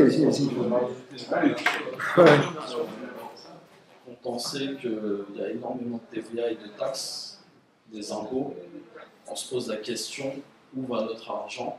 Et comment se fait-il que les infrastructures et les... quand on regarde dans tout ce qui est dans le domaine du public et qui est en plein désastre, on a de quoi se poser des questions. Je veux bien qu'il y ait des désastres qui font des économies sur tous les ministères, mais dans ce cas-là, ça ne suit pas les charges on paye. Donc, à un moment donné, il faut qu'on se pose de bonnes questions. Quand on paye autant d'impôts et de taxes, moi je travaille à l'aéroport, on nous sort souvent une baisse d'activité. Et avec cette baisse d'activité, ils se permettent de mettre des personnes en pré-retraite, carrément de mettre des gens au chômage. Non, quand on sait aussi la caisse de la sécurité sociale,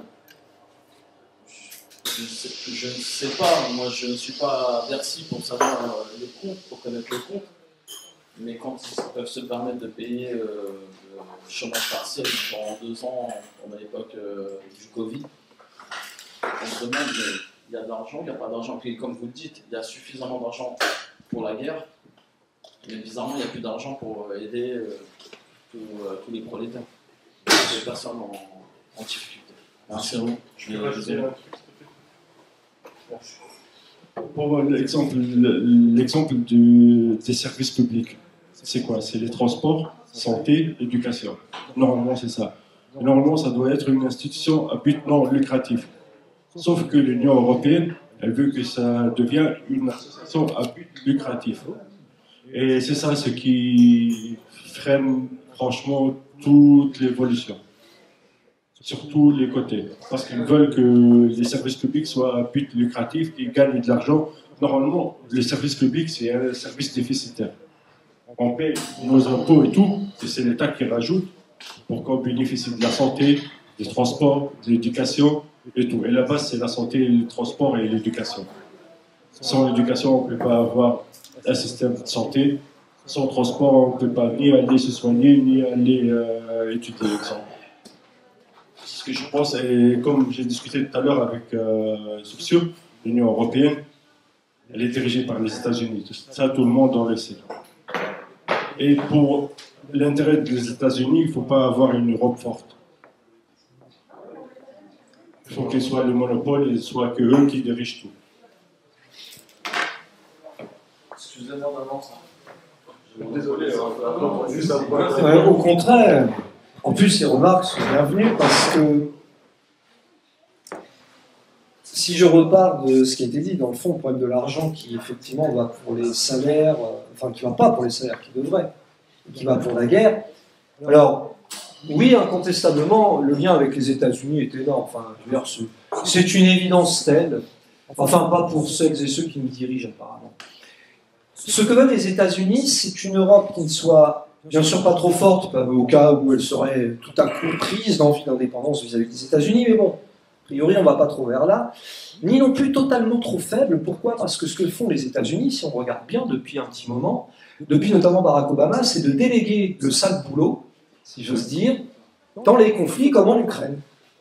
Hein, alors les Américains expliquent, voilà, il faut envoyer des armes, il faut envoyer des troupes, mais ce ne sera pas nous, ce sera vous. C'est ce qui s'est passé en Libye, puisque tout à l'heure on a parlé de la Libye, où ce ne sont même pas les États-Unis qui sont allés, c'est la France, et c'est le Royaume-Uni.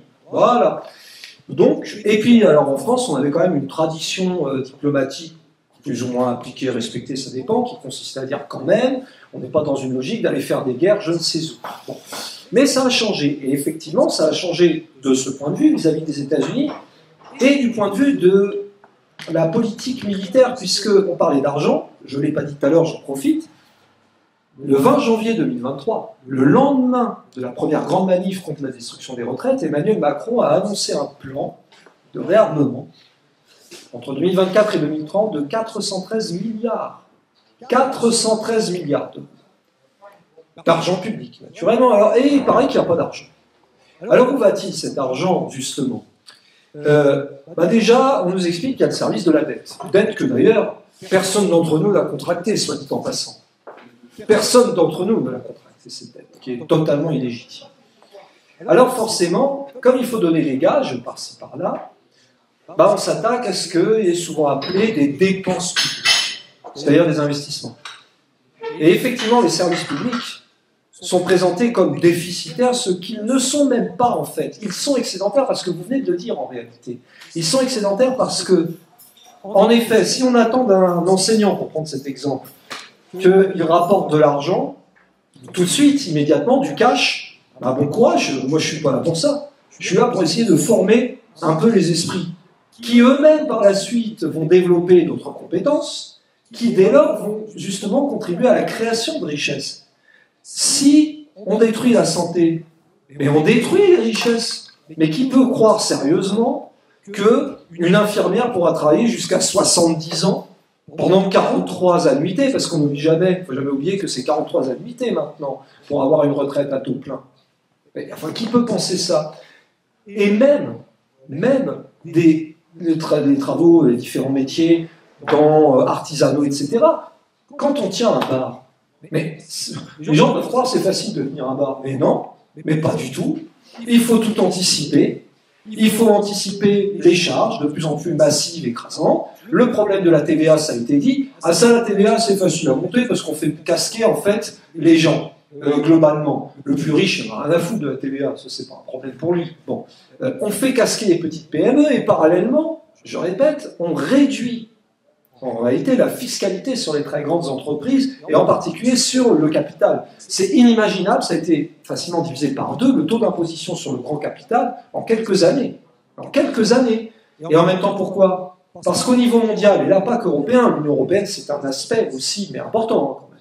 Et bien au niveau mondial, on a mis en place, comme c'est le cas dans l'Union européenne, la totale liberté de circulation, notamment des capitaux. Alors naturellement, naturellement, ça permet de se soustraire à l'impôt chez soi, ça permet d'aller exploiter par-ci par-là des types pour 3 fois rien, et ça permet également de faire pression pour expliquer que, oulala, il y a un déficit, puisque l'argent a foutu le camp, donc il faut faire payer qui?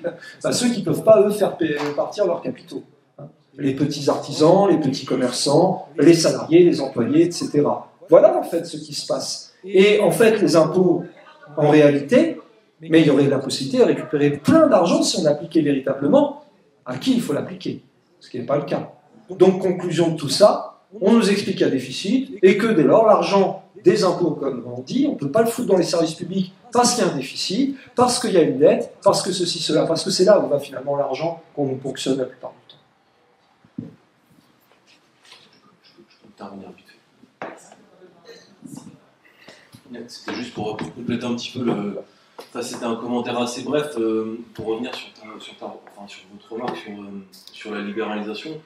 Moi, je voudrais prendre l'exemple de l'Ukraine, qui est un exemple cristallin de la logique de l'Union européenne, où actuellement le pays est détruit, et aujourd'hui, dans l'ensemble des ministères de l'économie, notamment de l'Union européenne, c'est-à-dire des différents ministères des pays, mais aussi aux États-Unis, il y a une espèce d'essor de l'industrie virtuelle qui consiste à obtenir, alors ça se fait par drone, etc., mais des images de ce que vont devenir les futurs quartiers, notamment de Kharkiv, de Kharkov, etc., et autres villes qui sont pour le moment détruites. Bon, il va donc y avoir des fonds qui vont être accordés pour reconstruire l'Ukraine. Alors, on dit dans les médias que ce sont des fonds qui sont donnés, que c'est de l'aide en Ukraine. Bon, il faut savoir que c'est absolument pas ça, que c'est une triangulation qui se fait entre le FMI, l'OCDE et l'Union européenne, qui accorde ces prêts sous condition de réforme dite structurelle, c'est-à-dire en fait de privatisation des services publics, de ce qui reste comme droit en Ukraine, etc. Et qui, au fond, en fait, il faut, par logique de libéralisation, il faut comprendre entreprise de dépossession totale. C'est-à-dire, en fait, c'est mettre ce pays en coupe prélevée, ça va devenir un véritable protectorat. C'est-à-dire qu'en fait, sous couvert de le libérer, on le donne à des impérialistes, une logique impérialiste pure. Pour revenir juste aussi vite fait, c'est un petit commentaire sur la logique du référendum. Il ne faut pas oublier que depuis la loi Macron, alors il me semble, je n'ai pas le détail, mais qui a remis en partie en cause la hiérarchie des normes, c'est bien le référendum d'entreprise qui est utilisé pour contourner les accords d'entreprise qui ont, eux, été négociés par les syndicats. Voilà. Le référendum, quand il est utilisé par la bourgeoisie, il est systématiquement pour ses intérêts. Voilà. Voilà. Et donc, du coup, il faut faire attention à son utilisation. Pour la parole. De la nécessité de l'encadrer. Oui, bien sûr. Mais on est là pour ça. On est là pour ça. Non, mais en même temps, c'est normal. Est-ce qu'il faut, dans ce cas-là, abolir la loi Giscard 73 concernant les finances? Évidemment.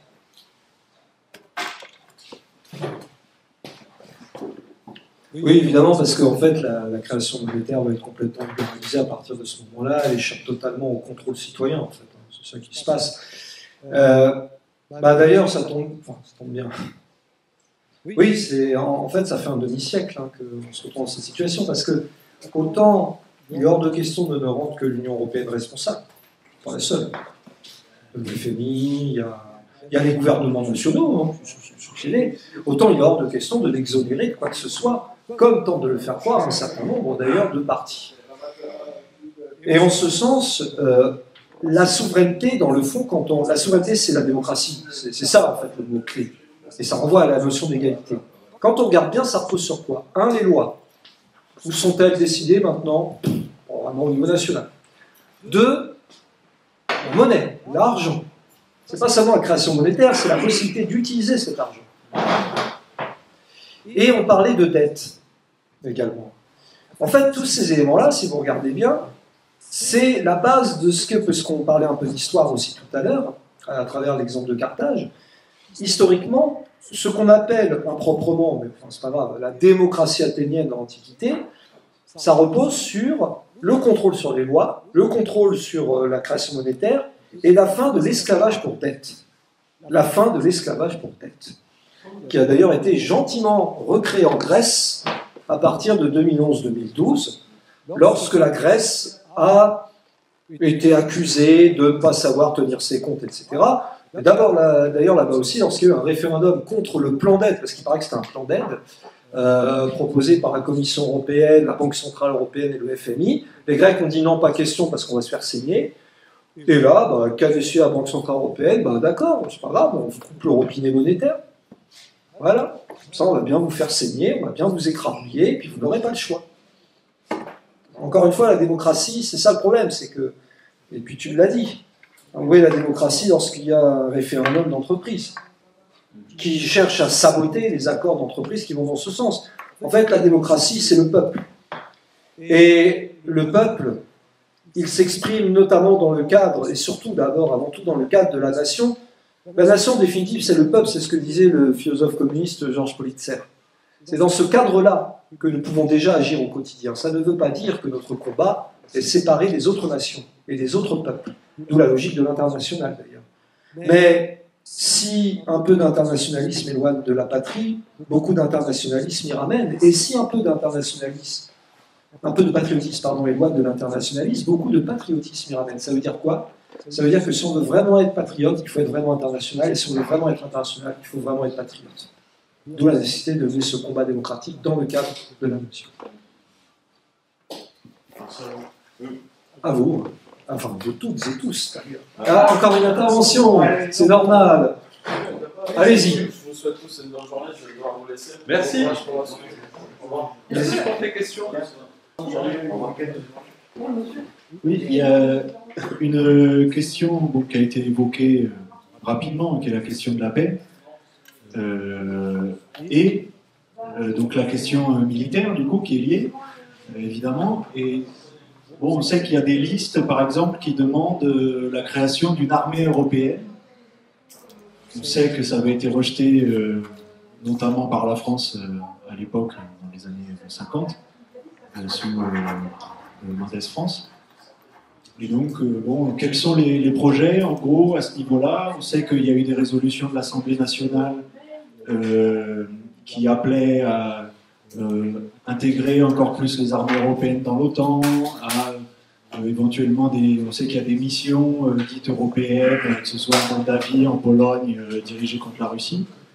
Et donc, bon, mais quelles sont les évolutions à ce niveau-là? Qu'est-ce que ça implique, notamment pour le peuple français, cette question de dissolution de l'armée française dans quelque chose de continental, sous quel commandement elle se retrouverait, puisqu'on sait que l'OTAN, bon, ils ont recyclé pas mal d'anciens, enfin, supposés anciens nazis après la guerre, etc. etc. Enfin, quels enjeux, y compris en termes de souveraineté et de démocratie, parce qu'entre avoir une armée française de conscription avec, en gros, plus ou moins le peuple en armes, pas forcément sous direction populaire, mais bon, malgré tout, ensuite une armée professionnelle, puis une armée qui n'est même plus nationale. Voilà, quelles sont les implications à ce niveau-là, quels sont les liens avec l'Union européenne, l'OTAN, etc.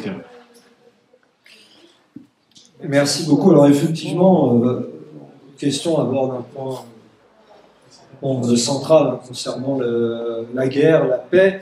On n'en parle pas beaucoup de cette armée européenne.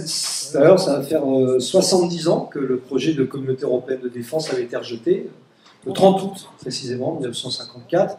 C'était les députés gaullistes et communistes, quand ils méritaient encore cette appellation, qui l'ont fait à l'époque. Alors, à l'heure actuelle, officiellement, il n'y a pas de volonté de créer une armée européenne selon les... En réalité, on y va tout droit. On y va tout droit à travers le fonds proposé par Thierry Breton de 100 milliards d'euros, à travers les échanges croissants d'informations, de formation, la volonté de créer une académie militaire européenne, quand même dans cette logique. Et puis, donc, ça veut dire quoi? Effectivement, fin de la souveraineté diplomatique et militaire qui est importante, qui est centrale. Parce que concrètement, ça voudrait dire que la France pourrait voir son siège à l'ONU remplacé par celui de l'Union européenne, donc derrière, au passage de la puissance dominante, l'Union européenne, qui elle serait arme à fond, à savoir l'Allemagne, enfin la RFA plutôt. Ça veut dire aussi que le parapluie nucléaire national, qui est censé être un parapluie, mais pas une arme offensive comme le propose Emmanuel Macron, serait étendu à l'ensemble du continent européen. D'ailleurs, faut-il rappeler, puisque tout à l'heure on a parlé du sujet de l'Ukraine et puis des positions de LFI un peu bizarroïdes, il faut quand même signaler qu'il y a 2 mois, Manon Aubry, tête de liste de LFI, a indiqué qu'en cas d'attaque de la Russie contre la Pologne, voilà, la Pologne qui d'ailleurs est avec à sa tête un fou, Donald Tusk, un président du Conseil euro-atlantique à fond, enfin c'est le Macron polonais si vous préférez, il faudrait que la France prenne ses responsabilités et soutienne la Pologne. Autrement dit, guerre nucléaire. Ni plus ni moins. Donc voilà où on en est. En fait, le saut fédéral européen, ça passe par ça, par cette constitution progressive, croissante de cette super armée européenne, qui signifie également que dès lors, elle pourra intervenir et maintenir l'ordre en cas de révolte populaire, qu'elle pourra dès lors utiliser de l'arme nucléaire française étendue à l'ensemble du continent européen, et au passage, ça permettra de décharger un peu les États-Unis par-ci par-là, un petit peu. Et concrètement, ça veut dire qu'on va aller vers tout le contraire de ce que doit être une véritable défense au service de la nation et du peuple. Quand on parlait du peuple en armes, de la défense en tout cas, d'une logique de défense, c'est ça. C'est pas celle de on s'arme à fond pour pouvoir mener des offensives contre la Russie, contre ceci ou contre cela. Et d'ailleurs, il n'aura échappé à personne, encore une fois, enfin, il n'aura échappé à personne, en tout cas parmi vous, que tout l'effort de guerre qui est mené obéit à une logique où les États-majors cherchent à développer des conflits de haute intensité par peur de perdre leur position de domination historique dans le monde. Et déjà au moins en Europe. Et là, par rapport à ça, nous c'est très clair. Si on ne sort pas de l'OTAN, et de l'UE, puisque les deux sont liés, sont partenaires stratégiques, si on n'en sort pas, on va réarmer de manière professionnelle, dans le sens des soldats à qui on explique d'ailleurs qu'il faut défendre l'Occident, il faut défendre le bloc euro-occidental, etc., et qui donc seront prêts à aller faire la guerre, offensive en réalité, et non pas défensive. C'est-à-dire tout le contraire de la logique de coopération internationale et de solidarité et d'amitié entre les peuples. Donc c'est un enjeu considérable que l'on retrouve dans ce saut fédéral, pour ne pas dire impérial d'ailleurs, européen, et que malheureusement, effectivement, quasiment aucune liste n'évoque en réalité, puisqu'il semblera à peu près normal maintenant qu'on aille vers les États-Unis d'Europe pour tout le monde, de l'extrême droite jusqu'à ce qu'on appelle la gauche, enfin de ce qu'il en reste, jusqu'aux trotskistes eux-mêmes d'ailleurs, parce que rappelons qu'une partie d'entre eux, estime que finalement, l'Ukraine mène un combat de libération nationale, je ne sais quoi, contre une invasion russe, etc. Bon. C'est super, mais c'est ne rien comprendre en fait aux rapports de force qui sont en train d'émerger et qui font le jeu, nous ne le préciserons jamais assez, de toutes les forces d'extrême droite en Europe, jusqu'à preuve du contraire. Dans le fond, la fascisation et la guerre, ça marche de pair. Ça va parfaitement ensemble et c'est ce que nous combattons. C'est pour ça que nous ne voulons pas de ce saut fédéral européen et de cette armée européenne.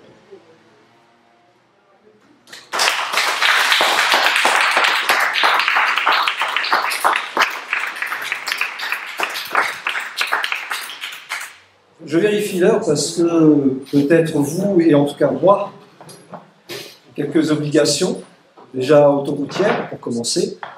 Ça coûte cher d'ailleurs, soit étant passant, ça a encore augmenté le prix des péages. Ce sont des petits détails qui aura peut-être échappé. C'est 70 centimes de plus par péage. Hein, voilà. Faites x2, faites x4 avec. Voilà. Vous vous amusez bien. Et merci en tout cas de m'avoir invité. Merci à vous pour animer ce combat qui est vraiment noble dans le sens où beaucoup de citoyens, de travailleurs sont clairement désabusés, démoralisés. Ne croient plus en grand-chose au point de vue politique. Je le répète, je le comprends. Je le comprends très bien. Et c'est pour ça que le combat que mène la jeunesse pour la Renaissance communiste en France et le pôle de Renaissance communiste en France, c'est pour également proposer une véritable perspective politique, non pas de manière séparée, mais tous ensemble en même temps. Parce que nous aussi, nous sommes citoyens et travailleurs. Merci.